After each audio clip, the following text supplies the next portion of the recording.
helping parents navigate distance learning and teaching their kids at home during COVID-19. That is the inspiration for this series on learning styles. I'm Jade from Reading Wave. I'm here with my special guest again, Jessica from Learning with Fun. We spoke last week about kinesthetic learners. So if you missed that interview with Jessica, go back to Reading Wave's Instagram page or Facebook page, and the video is there. And there's a lot of helpful information because I believe, Jessica, you said something along the lines of kinesthetic learners are it's the most common or most dominant learning style for kids. I did. Yes, it is very much. So that's going to be very helpful for a lot of parents because either they're first-time homeschoolers or they're doing a distance learning program, either full-time or part-time at home. They're with their kids, and a lot of them probably look like this right now. They're like, okay, we're going to do this. So a lot of us are not educators ourselves. So that's going to be the most nerve-wracking and challenging part is knowing how to handle this. And I think knowing your child's learning style, which is something we covered in the interview last week as well, knowing that will help ease some of the frustration. So today, I'm going to have Jessica introduce herself because if you saw the Instagram or Facebook version of our interview last week, I wasn't able to keep her introduction in the video, but it is in the full interview on readingwave.com. You go to the teaching tools page, so you can see our full interview there. But for the folks watching in social media land, Jessica, I would like you to introduce yourself one more time, please. Thank you, Jade, for having me again. So I am a owner and founder of Learning with Fun. We provide personalized education programs for kids all over the United States. And we base our program using a method called the Baines method that I developed, looking at behavior, aspirations, interests, nutrition, exercise, and sleep. And with that, we look at a child's learning style and create a program that integrates both methods of Baines and personalized education programs with their learning styles. I also specialize with executive functioning in kids that struggle with ADHD, dyslexia, and Asperger's and autism spectrums. And we have been doing this type of work now for a long time. And we've been homeschooling our own kids as well as other families for about 7 years. Wonderful. So learningwithfun.net is your website. Yes, it is. And you can also see us on Facebook. Wonderful. And we'll have to do another interview about the Baines method, whatever you want to let us know about with why that is also important. I'm sure you've like kind of cracked the code in a sense, figuring out the Baines method. And it also just shows us how important knowing learning styles is, because that's literally that's your whole basis for educating your homeschooling kids or your tutoring kids. And if you look at learning styles, and also the Baines really looks at your body as a vessel, and you have to have a strong vessel in order to really be able to fully learn in your environments. That completely makes sense, definitely. So again, go ahead and check out our last video about kinesthetic learners, because chances are you have a kinesthetic learner at home. So that's a huge one. But today we're going to talk about visual learners, which is the second most dominant or common learning style among children. So I'm going to go ahead and let you get into your presentation. Wonderful. So like Jade was saying, we're going to focus today on visual learning styles.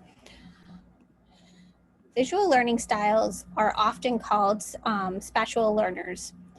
They learn and remember best through visual communication. And this means that using a whiteboard, projecting maps and images, or showing photos of your ideas when you're teaching work best. Characteristics of visual learners: they like to read, they're pretty good spellers, memorizing things by seeing them on paper.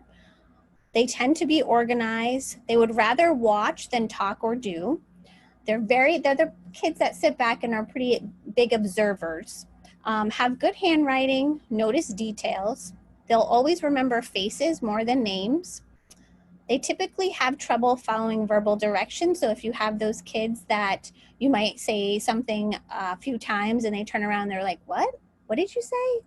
Or they can't remember some of the directions that you've given them. Typically, it's because they are not verbal learners, they're visual learners. And so having a visual schedule or visual expectations of things that they need to do typically works best. They are easily distracted by noise, so making sure that they're in a quiet spot is usually helpful, and they tend to doodle. So even though they're doodling, it doesn't mean that they're not listening to you. That's their way of being able to look at something so they can remember what is needed. I have many students that doodle for me in class. Visual So a learners, visual learner is going to be a quiet observer, but not necessarily listening. absolutely. Visual learners can remember 75% of what they see or read. So they take lots of notes. They have good sense of direction because they can read maps. They love their love of balance means they tend to be neat. They often do well in class tests because they can remember where to find the information that they've seen, and they like to color. They may also be looking at a person who is speaking because it's helpful for them to focus. So visual learners will be looking at your lips more than they'll be trying to hear what you say. So if you have a visual learner at home, most of the time they're going to be watching your mouth. And if they're not watching you while you're speaking to them, chances are they're not really hearing what you're saying. Visual learners are known to make plans, make decisions by writing lists, have a strong imagination and daydream a lot, and understand projects as a whole. Their weaknesses. Visual learners using sight to observe knowledge. These learners can be easily distracted by noise, making it difficult to remember what is being taught. A disadvantage for visual learners is the difficulty of learning when there's no visual aids. You really need to provide visual aids for your visual learners at home. If you're homeschooling, I'm going to show you at the end of this some tips that you can have at home to help with that practice. You'll see a lot for visual learners with math because they can visually see how it's being done. They'll use manipulatives like blocks or patterns and things like that, and they're very good at problem solving because they can visually see how it's going to play out. Strategies and techniques for visual learners. Recognizing if you are a visual learner is a great starting point. If you are recognizing these traits in your children or children you're working with, you can help them learn these strategies too. If you are a visual learner, write down the information people tell you and try to work on your own in a quiet space. If you are a visual learner and you have one at home, here are some tips that will work best for studying. Look at headings and pictures before reading whole sentences. Highlight important words in highlighters or color. We typically have our kids highlight with different colors if they need to remember specific information because visually they can pick out what they need. Write down We goals and do we do a lot of the highlighted color-coded words in reading wave materials too. you do. I absolutely love that because it's very good for my young students to be able to pick out exactly where they need to be. Sit in a place where you can easily see the teacher. Write down your own notes or use charts, maps, and graphs when possible. And I like to make charts and graphs and things like that with the kids too. So it kind of like if their dominant learning style is either kinesthetic or visual, that's kind of like the best of both worlds is instead of going to the dollar store or the Target dollar spot, whatever they call that, and getting a poster about something, just make it yourselves. It's not going to be as pretty, no, but they'll remember it and learn the information better. They'll actually remember it longer by doing it like that, Jay. That's a great idea and good point to make. If you are teaching a visual learner, use lots of different technology to present your information, such as PowerPoint, use videos. Google has some great slides that you can make, as well as there's some online books that you can make called photo books, I think they're called. And it's a whole kind of like slide interactive where you can add music and all kinds of things into their presentations. Organize information well with headings and pictures. Let the students be creative and use their own imagination. After reading information, ask students to close their eyes so they can picture what they have just learned. That's really important because they make this visual memory in their head. If you're teaching a student to read that is a visual learner, the best way to do that is for them to close their eyes, believe it or not, and have you read to them and let them have this picture in their head and then talk about it with them. Any I've heard type of that's great visual, for reading comprehension and things like that usually. absolutely. Use handouts and make sure there are no distractions. Some visual support for learners, color coding, like we talked about, outlines, story maps. So a story map could be, if you were going to go to the store today, what is something that you would buy? And then the student could say, well, I might want to buy cookies and fruit. And so any situation, you can use story mapping when it comes to social interactions with friends. How might you solve that in a different way? Story mapping helps younger kids with that visual processing piece of it.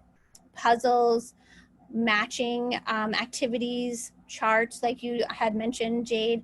Films are great. If especially being in COVID in that digital world, films do provide quite a bit of visual information for those visual learners. So there's going to probably be a whole lot of videos to watch and things like that with distance learning, I'm assuming. I don't know because school is starting for us in I think 2 weeks or so here in Hawaii, but I'm guessing there will be a lot of online video watching and hopefully hands-on activities for the kinesthetic learners. But I think that we're going to be seeing a lot of that. And it's interesting that we're coming into this time right now because for little seventh graders or ninth graders, they're expected to be college students. That's studying like a college student would. And now we're in the time where we have smartphones. We have smartphones, we have endless distractions. So I think that's going to be a huge learning curve for the teens and tweens especially is put the phone away. Like you do not get the phone while we are doing our work. That's one of the biggest challenges, especially with the teenagers. I see a lot of them is that distraction of the cell phone and everything is at their tip of their finger. But you add on having to do school online on top of having your phone. They really need to try to work in some of that kinesthetic learning and put away some of those devices to really get a full grasp of what they need to do and what's going to be expected of them when they get older. It's going to be a little bit interesting at first, I think. So I I'm think so. glad we are doing these videos for parents. And it's also helpful for substitute teachers, people that are just childcare, babysitting, things like that. I think it's going to be really helpful. So it's not just for the COVID parents who are teaching at home. And there's going to be, it's for really the series, I think will be really helpful for a lot of people just to understand, because when you understand, you accept things a little bit better. If you understand your kinesthetic or visual learner can't stop tinkering or flipping through a picture book while they're trying to be taught something, you're not going to get angry because you're just like, okay, they're still learning and paying attention to me, but that's their kinesthetic learner or they're a visual learner. So it allows you to take a breath yay. as being a parent and not having to be so frustrated and trying to understand how your child is behaving and learning in their environment. Yeah, I think this is going to be like a two-pronged experiment for us. It's going to be like trying to teach them the information at home, like us being the teacher, but then also them with their like behavioral, like how they're 800 times worse for their mother or whatever that study Yes. said. Like it's going to be really, that's another video series I think too, is like maybe just sitting down with a psychologist and like helping parents cope with their children not wanting to listen to them because it's their mom or their dad. or also just doing school in your own home. It's very different having a routine of getting up and going to school or being in a different place to do your academics versus at home with all your toys and your distractions and things like that. Yes, definitely. Did you have an exercise or something for us? So, one of the exercises that I wanted to say out loud for visual learners is there is a great website called Epic. And Epic is based for visual learners, and they're visual books that train the eye to follow along, and as well as videos. They're all learning videos, and it's one piece of curriculum that has been helpful in COVID or learning at home on a computer with younger kids. So it's called Epic, and it's all free. And I can send you the link, Jade, that we could put on your Instagram page for people to click on. And they have probably over 1,000 different books in there about, they have audio books, they have visual books, and books that can actually read to the child if you're busy as a parent. And they have comic books, graphic novels. It's a great website to use. Very neat. And we hear that all the time. Do they do it by grade level by chance? They do. I could actually pull it up for you right now so you guys can have a visual of this. Um, Because I see that all the time. I need a book list for fourth graders, or what are so, some good books for third graders? so Epic looks like this, and you can pick by grade level. You can also pick, in Maine, they do guided reading levels, which tell you where you should be at a certain grade. And that's where this comes in. You can pick to read to me, so the books will read to them, but highlight the words. So while they're reading, they're learning the sight words as well. There's learning videos as well as audio books. And so there's books under every category you could think of. And it's a Oh, very good amazing. visual tool. And I use this almost daily with my students. That's wonderful. So it looks like it's getepic.com. Epic.com. And it is Get, free yeah. for any parent. It's also available. I know we talked about phones. It's available as an app on your iPhone that your child can read while you're in the car if you want. There's a time and a place for phones. I'm not like 100% anti-smartphones, but I kind of am. My kids are young enough, thankfully, that I can still keep it out of their hands. So that's good. But teenagers, not so much. You know, like my rule is when you can pay for it. When you can pay for it, that's a good rule, Jade. I like that one. So this is a great exercise. It's a great visual learning app to use at home. Wonderful. Thank you so much. So I don't know how far we are on the timing. We wanted to keep this under 15 minutes, but did you have any more information to share with us? Not today, no. Okay, perfect. Thank you so much, Jessica. So we gave away reading games from set one last week from Reading Wave. So move and play reading game from set one. That was a freebie to all of our new Instagram and Facebook followers. And because we out here in Hawaii are celebrating being narrowly missed by a hurricane last week on Sunday, I know it went so dangerously close to every single island, which is also rare. But we were all fine.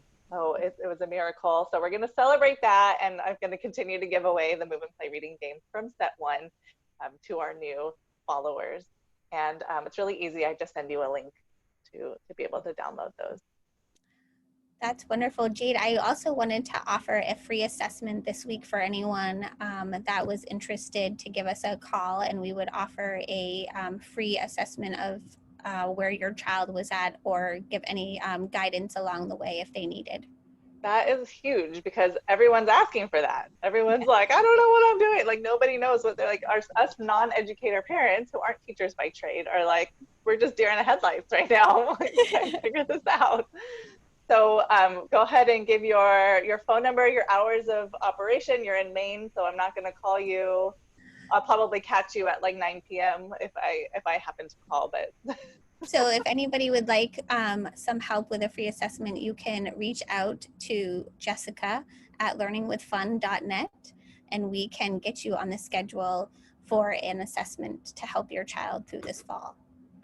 So much. And that's a video session or a phone That is call? a Zoom session. Yep. Wonderful. Great. Thank you so much. And we will talk next week. That sounds great. We'll talk next week about the next learning style. I was thinking the next learning style could be auditory. Perfect. Okay. Wonderful. So we'll go ahead and do that. And don't forget to share this video with your friends and family so it can help them too. I'll talk to you soon, Jessica. Thank you, Jade.